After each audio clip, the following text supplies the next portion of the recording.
Hello বন্ধুরা, আজ আমি করে দেখাবো নিরামিষ পনির পকোড়া। তার জন্য দেখুন পনিরগুলো এরকম স্লাইসভাবে করে কেটেছি, পাতলা পাতলা করে। লাগবে আদা কুচি, আর এখানে চালের গুঁড়ো বেসন নিয়েছি সম পরিমাণে। লাগবে আর হলুদের গুঁড়ো, ঝাল লঙ্কার গুঁড়ো, জিরের গুঁড়ো আর হলুদ।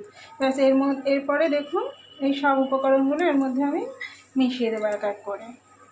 এই পুরোটা এর মধ্যে আমি মিশিয়ে দিলাম, দিয়ে পরিমাণ মতো জল দিতে হবে।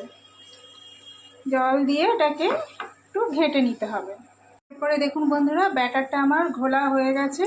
এরপরে আমি এর মধ্যে একটু চিনি অ্যাড করব, আর করে দেবো একটু কালো জিরে।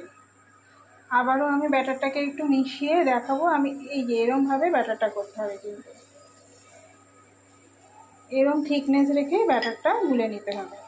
তো ব্যাস ব্যাটারটা হয়ে গেছে। এবারে চলুন গ্যাস ধরিয়ে গ্যাসে কড়াই বসিয়ে কড়াইতে তেল দিয়ে দেবো। তো বন্ধুরা, কড়াইতে সাদা তেল দিয়ে দিয়েছি, তেলটা গরম হয়ে গেছে। এবার তেলের মধ্যে একে একে পনিরগুলো ব্যাটারে চুবিয়ে আর এমনভাবে ছাড়বো।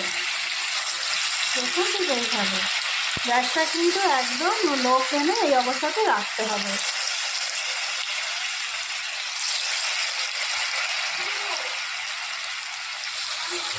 এইভাবে ভেজে নেব।